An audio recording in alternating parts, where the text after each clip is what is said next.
and welcome to the Shadow Nook.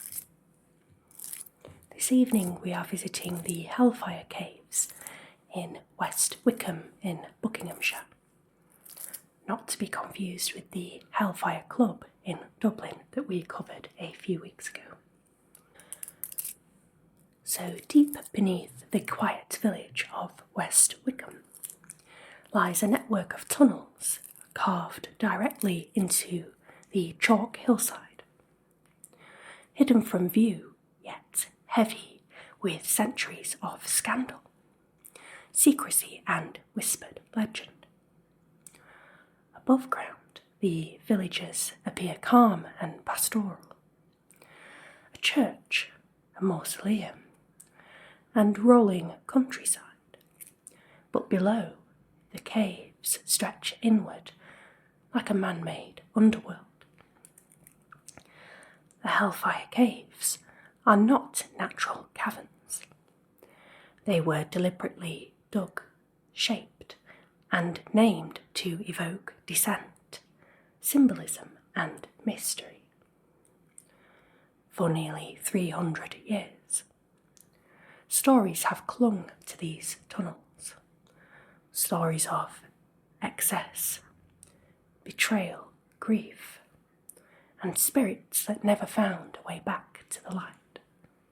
The caves were excavated in the mid-18th century under the direction of Sir Francis Dashwood, a wealthy aristocrat, politician and known provocateur.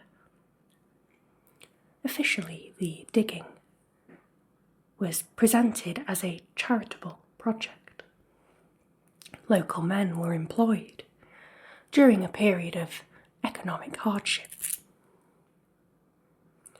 The chalk and flint removed from the hill were used for road building in the surrounding area.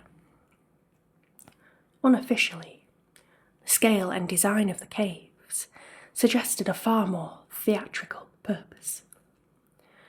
The tunnels extend hundreds of metres into the hillside.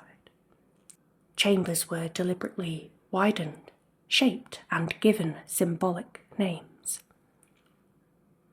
This was not practical quarrying. It was architectural storytelling beneath the earth. Sir Francis Dashwood was the mind behind the madness, so to speak. Dashwood was a man fascinated by philosophy, satire, classical mythology, and rebellion against moral authority. Having travelled extensively across Europe and beyond, he returned to England, influenced by ancient temples, underground sanctuaries, and mythological concepts of the afterlife. He designed the caves as a symbolic descent from daylight and order into darkness, secrecy, and indulgence. The caves were intended to feel disorienting, liminal, a place where ordinary rules no longer applied.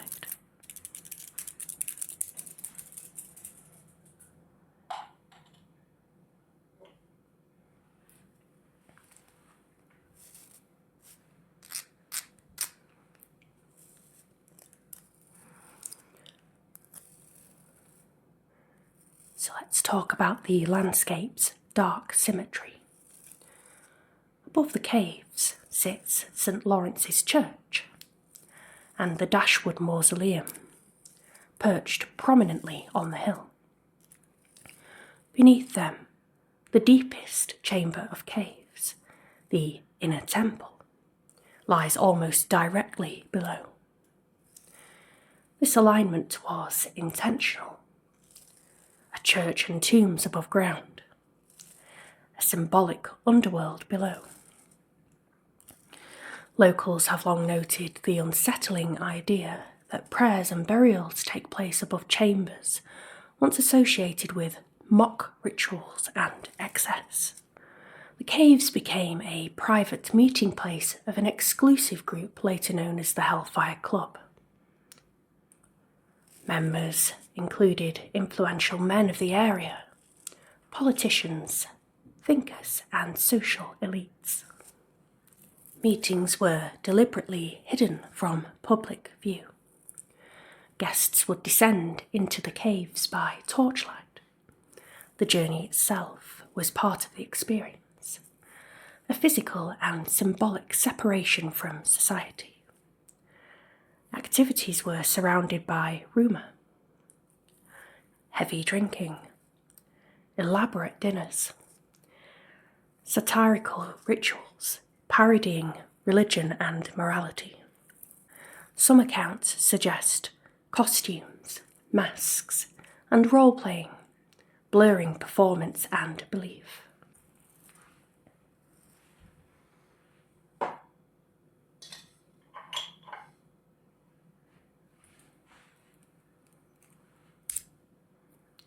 Little glass cat.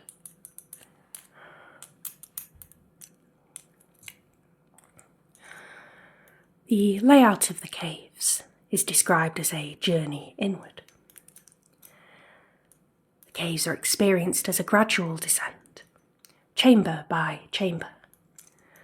Narrow passageways open into sudden wide halls.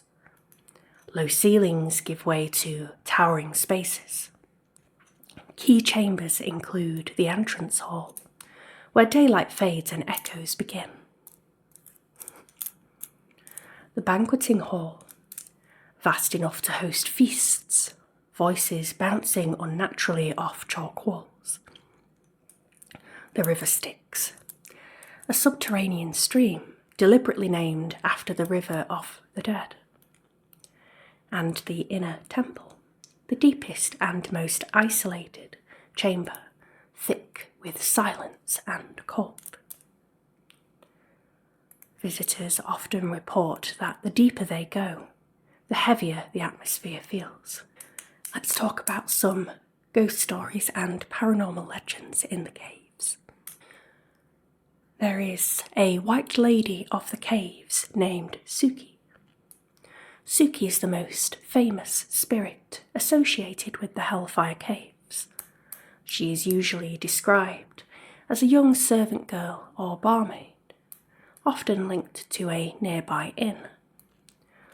According to legend, Suki fell in love with a wealthy gentleman who promised to marry her.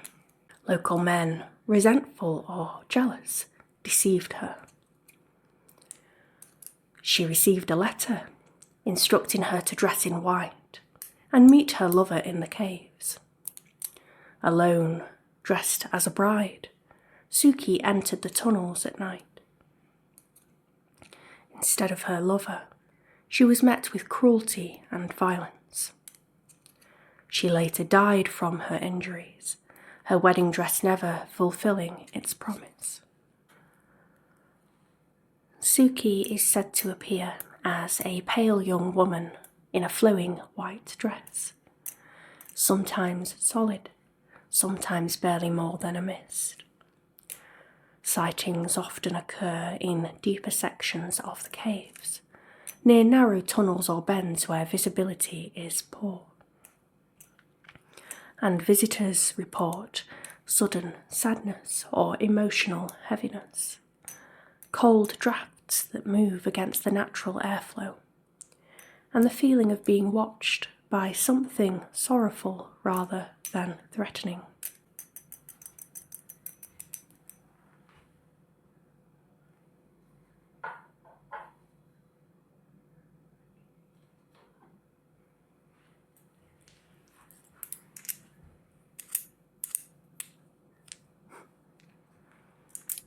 So let's talk about Paul Whitehead, known as the man searching for his heart.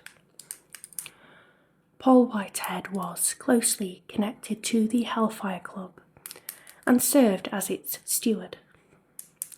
After his death, his heart was reportedly preserved separately in an urn, a strange and macabre practice, even by 18th century standards.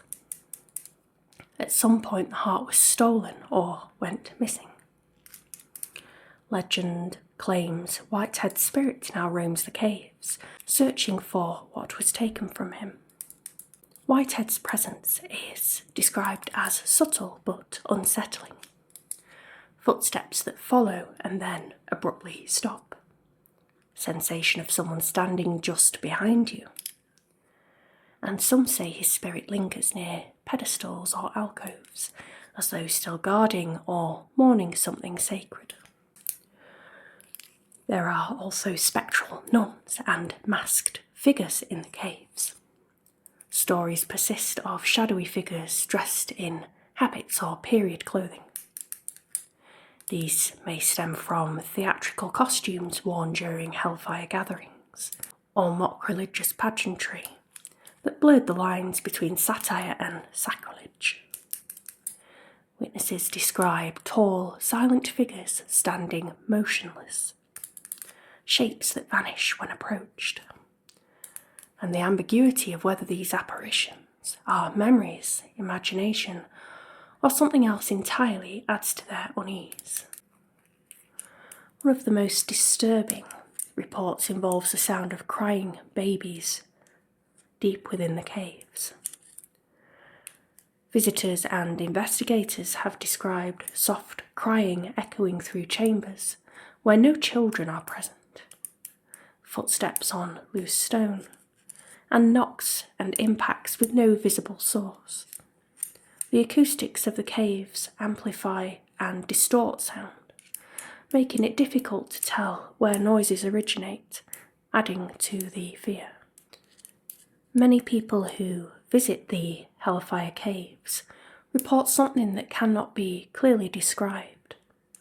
A sense of pressure, a heaviness in the chest, and a feeling of being observed by something unseen. This presence is not tied to one figure or legend. It seems to belong to the caves themselves, as though the stone remembers what happened there. The caves today are open to the public, their dark history openly discussed. Ghost hunts and paranormal investigations continue to take place. Each new generation adds its own experiences to the long chain of stories.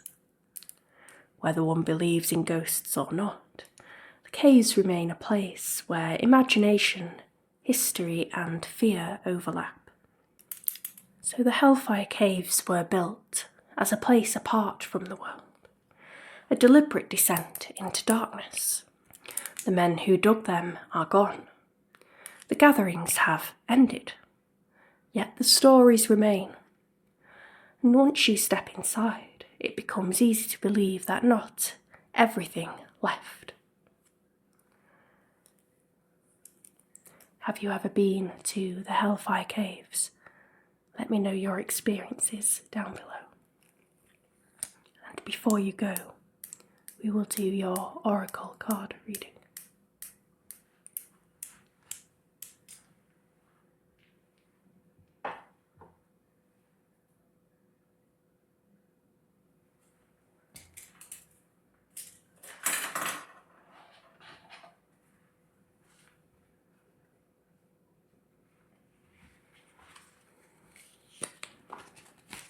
We are using the Spirit Animals deck again this week.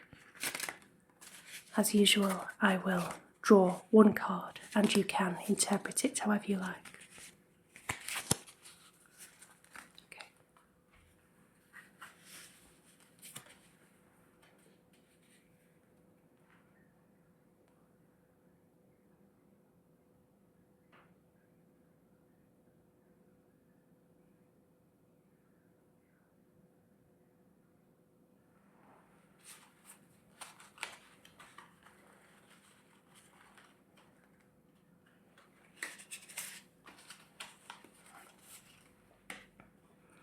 We have Inventor. Decide on what you really want. You have the ingenuity to claim it, Avoid being the trickster and practice integrity. You have many roles and can juggle them well. Let me know down below what this could possibly mean to you. Thank you once again for joining me this evening in the Shadow Nook. Don't forget to collect your subscription on your way out. Sleep well. Good night.